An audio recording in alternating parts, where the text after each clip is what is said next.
Today's session is gaming the YouTube and YouTube Shorts algorithm, and we have a couple really amazing guests who have a lot of experience in this space. And so after today's talk, I am going to encourage you to come find them, talk to them, ask questions. Hopefully we'll have time for some questions afterwards. But our speakers here, we have Daniel Sapp from Burn Peak, Seth's Bike Hacks, and Stephen Smith from My Life Outdoors. And as we know, the focus is YouTube. So we're going to hear from Stephen first, and a little bit about Stephen. In January 2021, he quit his job with no plan for the future. I really love that. I highly encourage that. And in March, he started posting videos on YouTube. By November, he had replaced his previous income. So he went for it, had a really great success with it, and now works full-time posting outdoor content on YouTube, Instagram, TikTok. He loves sharing the knowledge he's gained, growing a business in the creator economy almost as much as he loves the outdoors. So really great personal story. I'm excited for you to share with us. Stephen's going to talk about thumbnails, titles, and manipulating algorithms. So that's going to be a really exciting topic. And then up second is Daniel Sapp, and he has worked across the spectrum of media and bicycle journalism for multiple brands in the bike industry. And Daniel also manages communications for Burn Peak brand. He's passionate about trails, has consulted on various trail advocacy projects, along with serving several years of the board of directors for Western North Carolina's Pisgah's area Sorba. Thank you for your work with that. And he's managing partner with Seth Alvo in the agency Backslope. And he lives with his family in Brevard, North Carolina. And Daniel's going to be focusing on vertical content and YouTube Shorts. So we will bring them up. Stephen, welcome to the show. Thank you. So we're going to talk about YouTube here in a minute, but before we did, I wanted to ask kind of a strange question. How many cardboard boxes do you think you've seen in your life? And I want you to think, because I realize that maybe you might not be able to quantify that number, because it's probably a very large number, right? But I want you to just kind of like think through like all the many different times that you might have seen a cardboard box and see if you can just come up with a number in your head and just think about that number. Because, we see a lot of cardboard boxes, right? We order a lot of things in cardboard boxes. We order a lot of things from Amazon, or probably more like REI for this group, right? And we pack things in boxes. And when we move things in boxes. And pretty much everything that we have, everything that we own, has at one time or another been inside a cardboard box, right?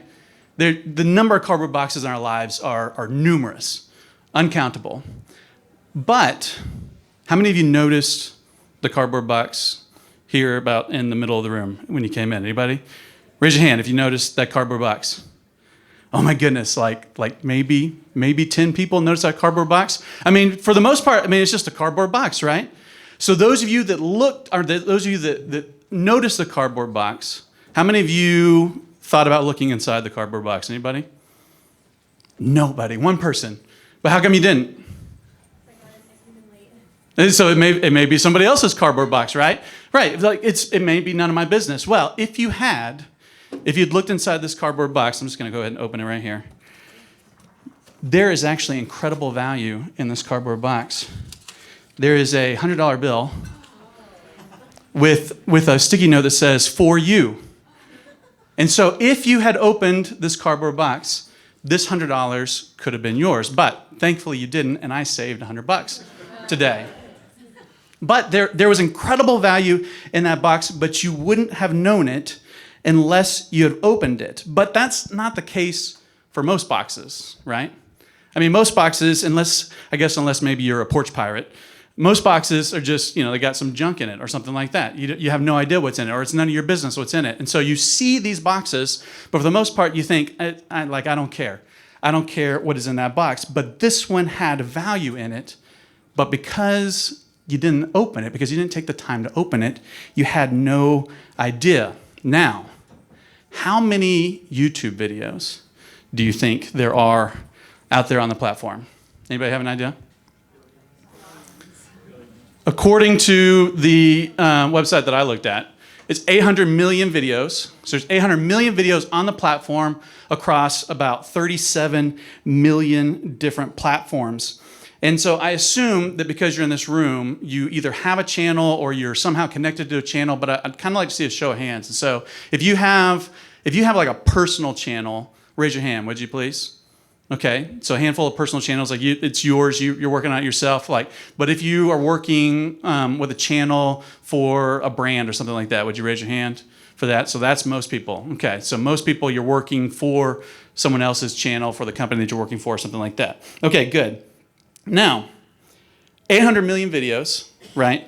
800 million videos. How many of those do you think have value in them? Because there's probably a lot that just aren't all that great, right? I mean, but it's subjective too. Because if you're interested in that particular topic at that particular time, then it's got a ton of value in it, right? How many of you have seen, there's it may just be my algorithm, but there's a TikTok or a reel, whatever you want to call it, a short going around where it's some guy that's like, if you're anything like me, you're not going to spend money doing if you're anything like me, you're not going to spend money on something you have no idea how to do. You're just going to get on YouTube and you're going to figure that shit out yourself, right? And that's how most people think about YouTube, is they think about it as a how-to platform. Like, I'm going to go and I'm going to figure out how to do something. And YouTube is the second largest search engine in the world, right?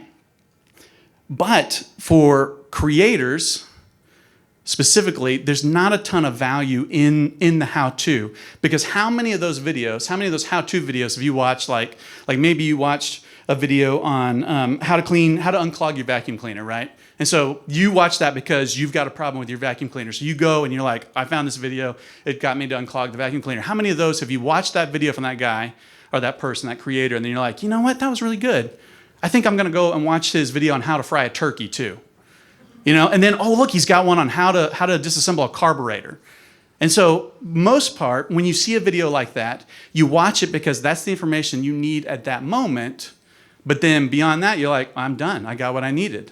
And you never return to that channel. You never go back. And so the value that you have in a video like that is not as high as the value you have in something that has entertainment value or educational value or shock value or something like that. There's a lot more value in those kind of videos for us as people that are trying to build an audience on the platform.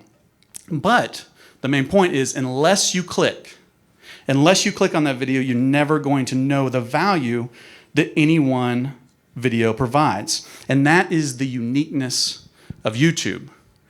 Almost every other platform plays your video or serves up your video already playing. And even YouTube is experimenting with this, right? And the Shorts algorithm is definitely doing that. And so all the other platforms, you get that video and you're watching it before you actually know what the video is about.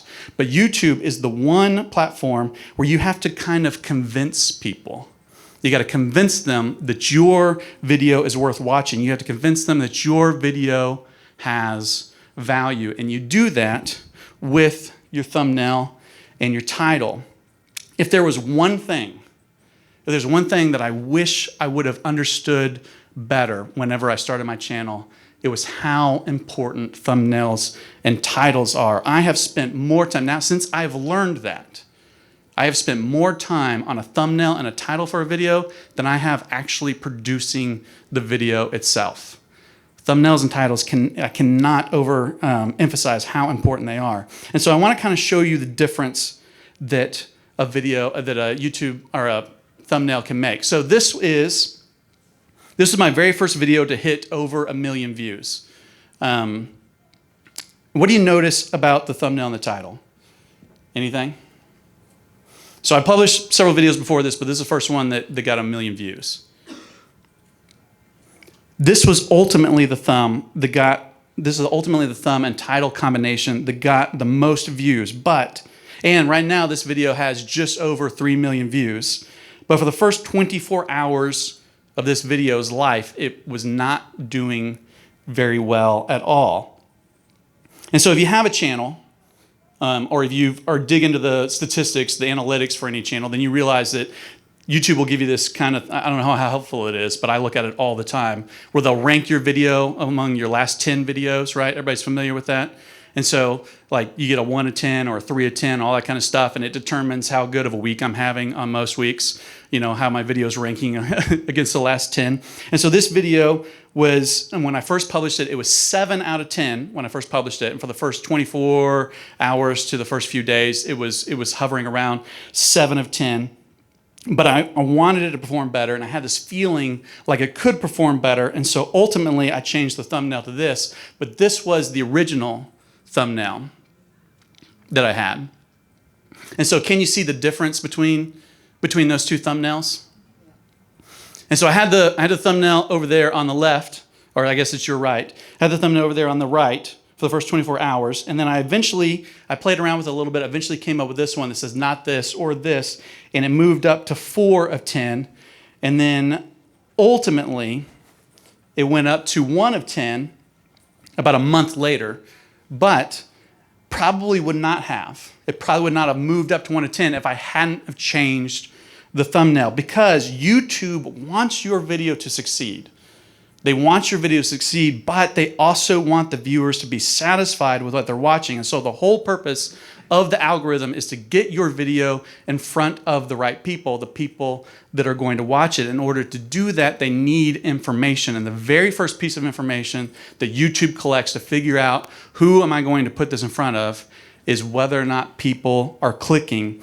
And if they don't click, then it slowly stops showing it to people, because what's the point of showing it to people if they're not going to click anyways? And so I've got one more that I want to show you. I can't remember why that's there at that point. Okay, here we go. And so this is another video that I did. And so this video is basically a recreation of one of my most successful videos, and I copied the content and I copied the thumb because I decided that if it worked once, it should probably work again. And that's actually a very proven strategy on YouTube. And so if you're not doing that, if you're not taking your most successful content and recreating it in new videos, you need to be doing that, because it works. I mean, it's almost the exact same video, almost the exact same thumb, and it did really well. But not in the first 24 hours. And so this one wasn't getting the traction that I knew that it could get.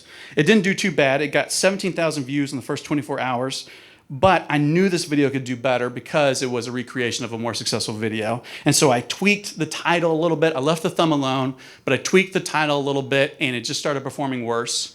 And so I was like, okay, something's not right. And so I really went into like brainstorming mode, and I do this a lot. And this is all done after the video is live, after people have already started watching it. And I start thinking, okay, like what is not clicking with people?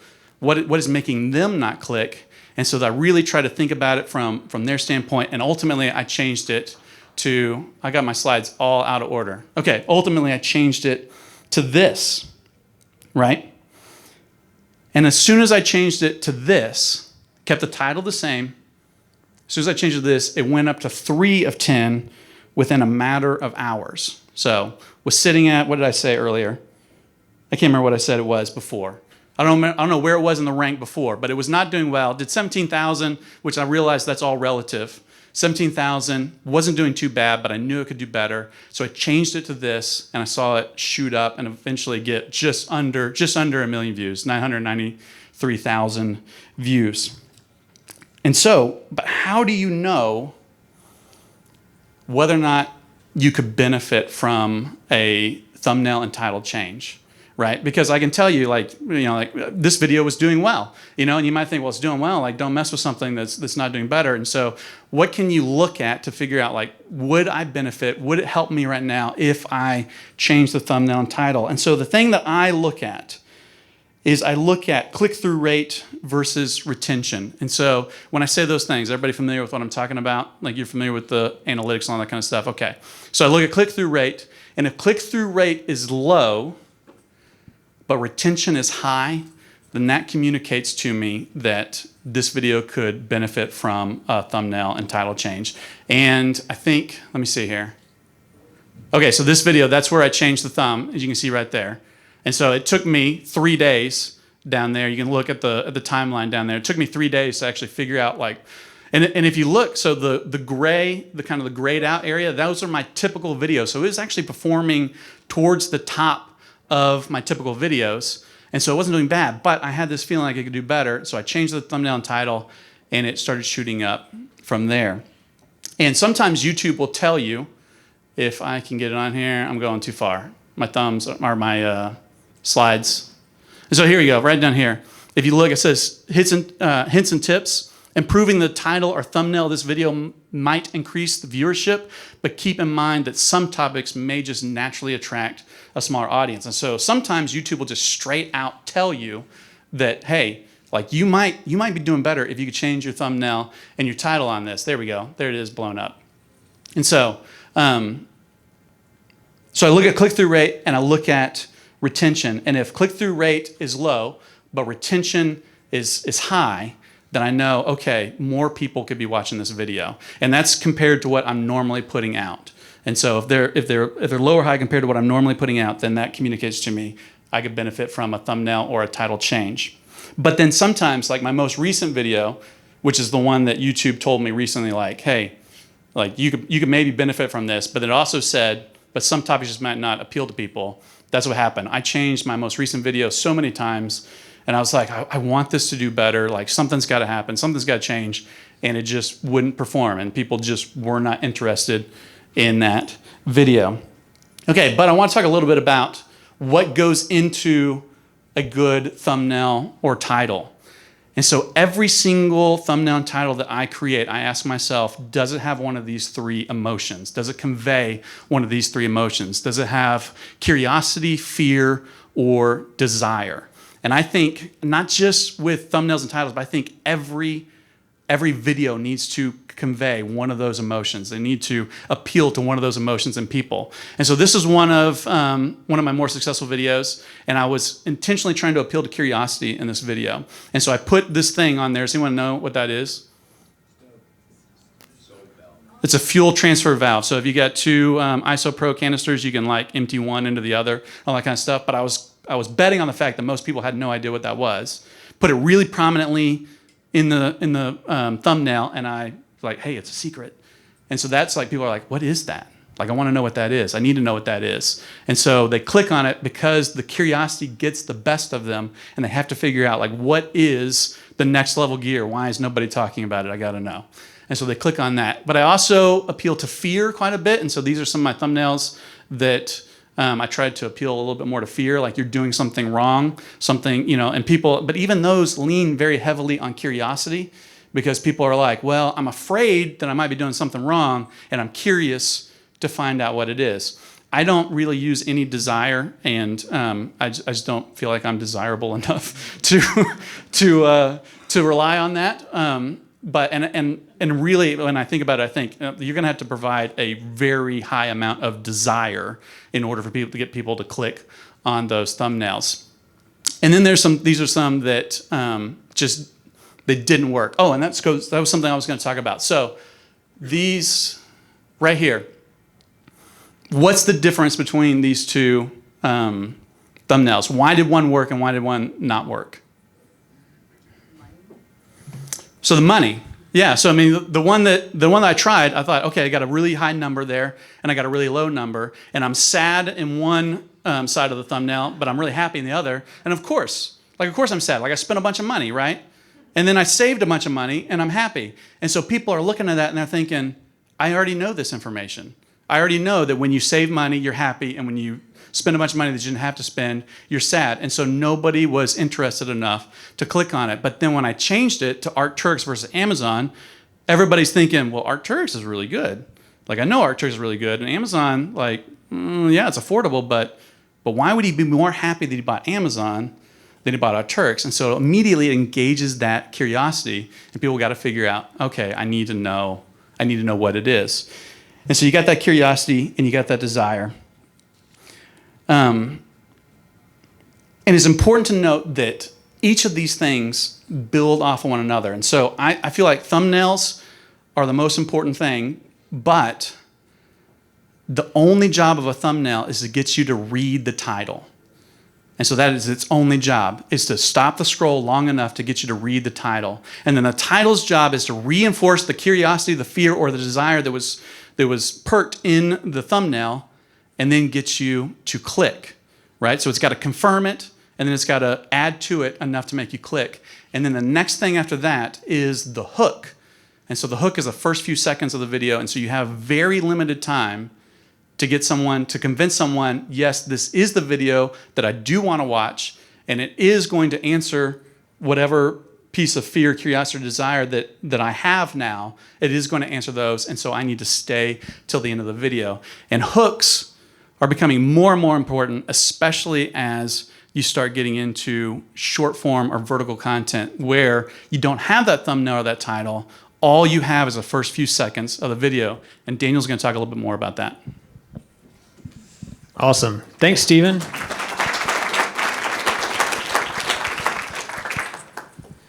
So let's see. I don't know where you're at in those. Oh, we'll find it. All right. So out of curiosity, everyone in here, knows about YouTube, but what's your interest in YouTube? Who's developing videos? I'd love to go around the room and hear 5 or 10 people, kind of say why you came to this talk. Just raise your hands or I'm going to just start calling on people. All right. Okay, so one of my main gigs is doing boating safety outreach for the U.S. Coast Guard. Okay, awesome. We get Coast Guard grants, and it's like a nonprofit educational thing, trying to get people just not to do dumb stuff on coast, all kinds of things. That's huge. Right. A lot of those videos end up on YouTube. Right, yeah, so we The bad ones. YouTube pretty extensively, but we're not getting anywhere near the traction that you all are getting in terms of hits and views. So Right. And you have some really important information that actually needs to get out there. Exactly, yeah, but it's it's also like a little bit public safety, so we're kind of fighting that the thing like we're trying not to lecture people, we're trying just to show people and engage them. Right. Okay, awesome. Yeah, I mean it's a tougher, feels like a tougher kind of video to create. It is. That's a really hard video. Okay, who else? I'm doing really well on the verticals, social media platforms, except YouTube. Okay. Yeah, YouTube changes fast. It's hard. It is. Who else? Back there. I work for the Yosemite Mariposa County Tourism Bureau. We promote Yosemite and surrounding areas, but our YouTube engagement is trash. So I'm here to learn tactics to make it better. Our shorts engagement's good, but our horizontal format sucks. Okay, yeah, they're both very difficult. All right, let's do one more. Similar to the Coast Guard, but nothing as worthy as that. Bushwalking, hiking how-tos, but in a more fun and engaging way, so it doesn't hopefully sound like your mum telling you or your dad what you should and shouldn't do in the bush. So trying to get people to look after themselves and the beautiful places that we visit. Okay, awesome, cool. So that's good because that kind of gives me an idea because what you want to get out of it is it depends on how you make a short. And so let's watch this real quick. I've got a few videos interspersed in here, and we'll talk a little bit more. Hi, my name's Seth, and today I'm going to show you... Swipe. Hey, everyone. You're not going to believe... Swipe. Welcome to my YouTube channel. Today, I'm... Swipe. Hi, all. How you doing today? Swipe. Actually, I'm here to talk about the reality of vertical video. That is TikTok, Instagram Reels, and YouTube Shorts. You are one flick of a finger away from not being watched, and pretty soon we're going to have the technology to just... flick our eyes up. But the main point is you better know what you want to say, you better know what you want to show, and you better get right to it because people's attention spans are getting... Swipe. Let's see if I made this swipe.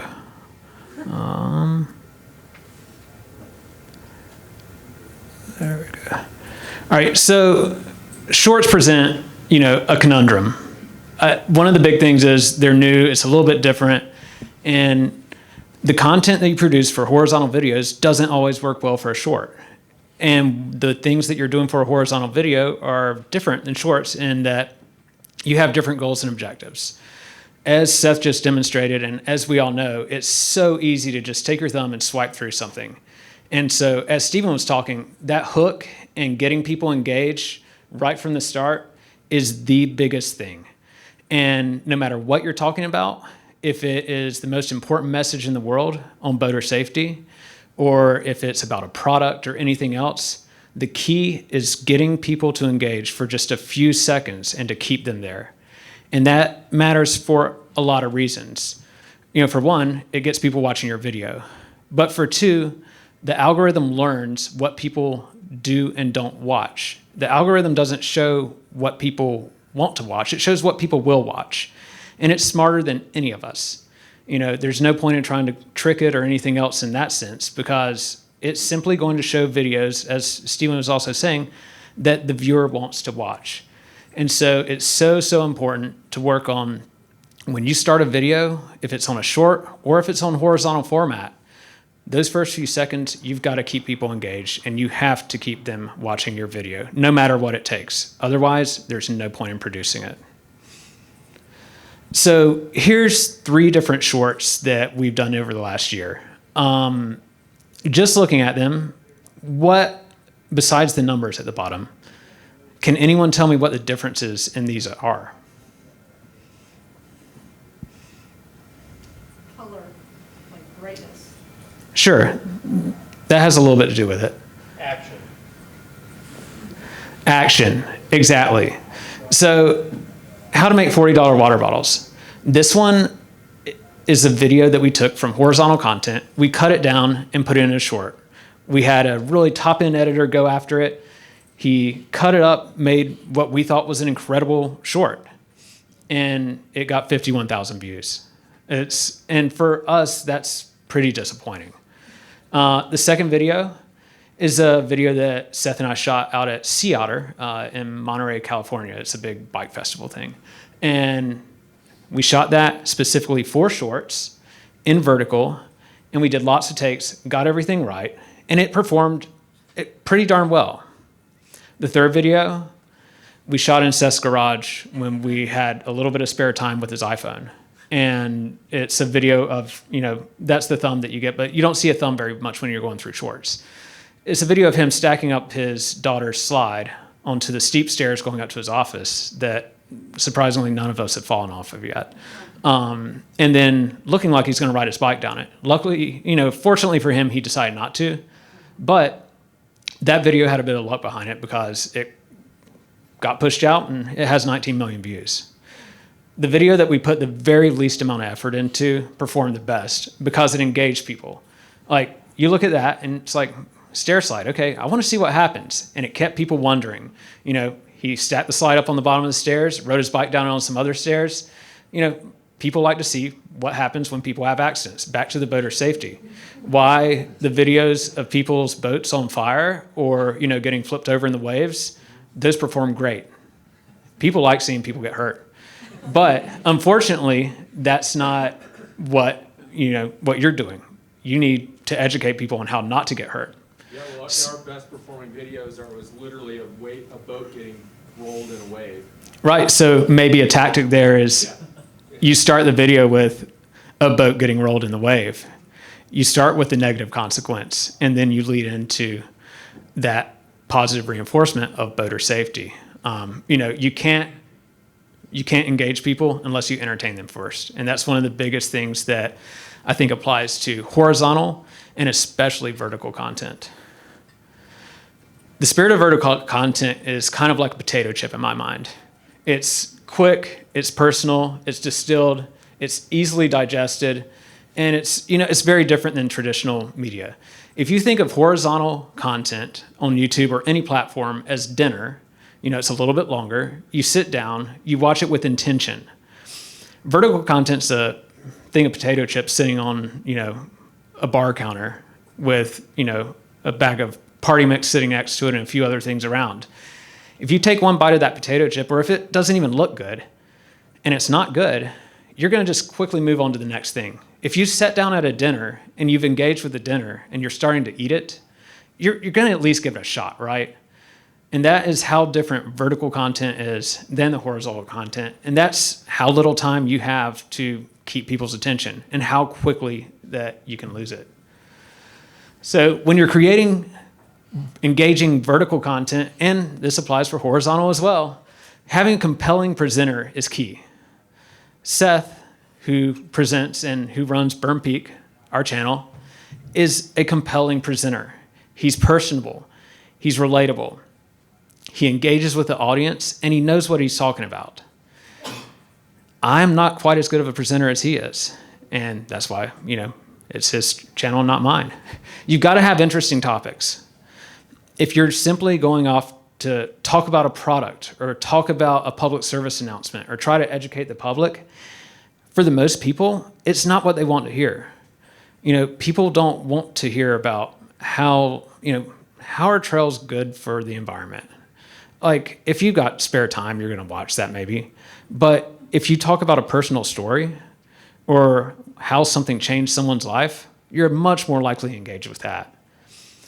With the engaging content and engaging people, where are people watching content most of the time?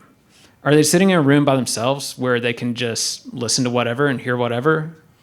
No, they're sitting at work and they're bored. And they probably, don't need to have their audio on. You need to make sure all your content is closed captioned. And with closed captioning, you need to make sure it's not just in English, especially, depending on what your audience and demographic is. And when it comes to audio is important as well. And balancing someone speaking and their audio is really key to keeping people engaged. If you're just listening to someone speak on a reel, it kind of gets boring really fast. But if you have a little bit of audio and a little bit of music that you can splice in there, it doesn't even have to be, perfectly produced or anything like that. Just pick something that sounds appropriate. You can sync things up with a beat and make transitions and make things work and keep people engaged. Because the longer you keep people engaged, the more they're going to watch. And that's good. But that also feeds that algorithm and helps people be fed more and more of your videos. Because just like Stephen was saying, YouTube wants to put videos in front of people that they want to watch. And there's no trick to it about that. The longer people are engaged with videos, the more likely that's going to pop up on their feed, and the more likely they're going to stay engaged. So a little formula we've put together for vertical content that makes it effective in our mind, and everyone has a little bit different take on this, but it's do an on-camera introduction, and it a lot of times takes some repetition. Introduce what you're doing really quick, but that might be on-camera introduction after you show a picture or some imagery overlaid. Timely cuts and editing. Time your cuts with your music. Time it with your speech. When you say something wrong and you need to put something over it, cut it. Put images in there. Imagery is key. No one really wants, there's few people that, are doing really well on YouTube that are just talking heads, but people want to see what you're talking about. And the biggest thing is you're going to try and it's not going to work. You're going to try again and it's not going to work. And it's going to happen a lot of times. But eventually something's going to work. And you're going to learn what worked, and you're going to have a whole lot of what didn't work. When I'm recording any type of vertical video, whether it's a story or YouTube, when I'm recording any type of vertical video, whether it's a story, when I'm recording any type of vertical video for TikTok, Instagram, YouTube, I'm always trying to get the message out as concisely as possible. And so if I say when I'm trying to record any, if I'm recording any type of vertical video, whether it's a story, short, reel, TikTok video, I'm trying to get the message out as concisely as possible. And concisely as possible takes a lot of tries. Seth does this every day. And I sit there and I watch him every day do it. And what I think is a perfect take a lot of times, he doesn't. And he knows, because he knows he can say it better. He knows he can say it more clearly, more concisely. And the reason that his content performs incredibly well is because he does that. It's that split second that someone gets bored, that someone wants to swipe away. And maybe it's 1 in 10 people, but if you multiply that by 100,000 people, that's a big difference. And that makes a huge difference in how your content ends up performing. I think we've got another one. If you've ever seen me on YouTube, you probably think I know how to talk, but the reality is I say the same thing like 10 or 15 times, and then I take the best one. And if it looks like I'm just talking continuously, it's because we cut it and put like a clip over it so you couldn't see where I stopped and reset it. So looking at, vertical content, you have to think of it as not what do I think is good and what do I want to watch, but what's the viewer want to watch? It's a viewer-centric approach. The significance of the hook.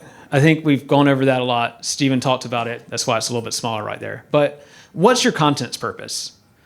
We have education here. I'm sure how many people in the room with YouTube are looking at getting their products out there more? Okay, a lot. So yours is going to look a little bit different than education. But what does your viewer want to see about the product? They don't want to see the catalog specs. They don't want to see, boring overlays. Find a way to entertain them. Find a way to engage them right away. Try something that's edgy. Go out there, do something that maybe doesn't make a lot of sense and, makes a couple people at work think, all right, this is a little crazy. But the cool thing is it's YouTube. You can try 100 different things. It's just the internet. All it is your time. You need to provide that immediate value. You can't let people just sit there wondering for even a split second, like, well, is this going to get good? I'm really interested to hear the details of this product here in a little bit. No, do something cool right off the start. That's how you have to balance the promotion and the engagement. It's key to keep people engaged, but as soon as they drop off, they're gone. And so you need to get those bits about the product and the information out there as quickly and concisely as possible, all while maintaining some entertainment value. And as I talked about, trying, failing, trying again, the consistency pays off big time. Post frequently, learn from your failures, and realize that the algorithm and what people are interested in, even more than the algorithm, because that's what drives the algorithm, is constantly changing. And so understand that something that you did a few weeks ago may not work quite as well. And posting on certain days when your audience is more engaged is going to work better than posting on days they aren't. So you have to read and study those analytics. And just be ready because it's constantly changing. When we started putting and talking about this presentation, Shorts was doing really, really well. And in the last month or 2 months, it's kind of dropped off a little bit, a lot of us have noticed. And who knows, it could be for a variety of factors. But, it's just constantly changing. And, read, see what other people are doing, get on, forums, see what's working for others, because it's just one of those things that we can sit here and we could lay out a plan for everyone today, but a month from now, it might look totally different. It'll ruin your life if you keep swiping. You'll waste an entire day because that algorithm is really good. It's almost always right, and it's based on one thing. It's not based on what the viewer wants to watch. It's based on what the viewer will watch. Have previous viewers continued to watch that content, or have they swiped? That is the only factor. So one thing that I think a lot of everyone in here knows, analytics. And with Shorts, it's really good to use analytics. You can take a look and you can see, okay, how many subscribers did you gain from one piece of content? How many times was it shared? But the biggest and one of the coolest things that I like is average view duration. You can look and see exactly where people are averaging dropping off on a piece of content. And you can look and see what were you doing right then? What changed at that second that made people maybe drop off? That is one of the best ways you can go in and learn, here's what's working and here's what's not working. And it's also shown, how much it's being shown in the feed. And when it gets in that YouTube feed and starts getting shown, that is when your content starts getting out there. And that's what you should always be looking to try to do. So the big things, have a purpose with your content. Don't just create content to create content because you feel like you need to. Be strategic about it. Know what your viewers want to see and understand kind of what they're interested in and what they're watching. Look at the watch time and look at your analytics and see how that's working for you and see where you're having viewers drop off. And then, always edit, always be working to improve your content, and just learn from your failures and don't be afraid to fail. That's the biggest thing I can say. Don't be afraid to fail. Don't be afraid to change course. And, don't be afraid to try something kind of weird. So, this is also a big thing. We don't think there's any trick to gaming the algorithm. Like there are tricks to doing better, but it's the hard work. And the less time you spend trying to figure out a trick, the more time you can just spend creating good content. And that's how you're going to do great.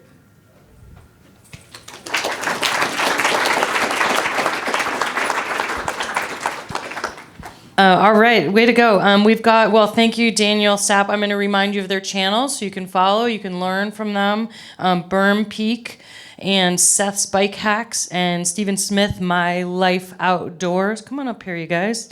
That was a great job. And obviously, you got right to the point.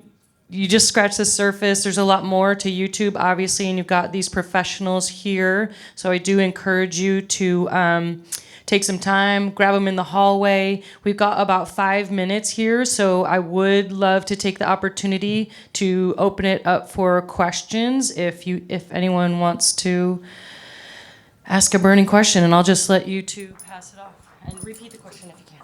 What's your development look like? So you've got some kind of content plan that goes out there X months, I'm sure. Is time? Oh, that's a no. That's what you think. Let's say for me, I have ADHD, so I have no plan. Yeah, so as far as having a content plan that goes out months, everything's changing so fast. We have ideas of videos that we want to do because, a lot of times videos take getting products or getting people in the right place at the right time and so on and so forth, but then it rains and we still want to have a video out. And so we pivot and we adapt and do something different. We have a list. There is no plan.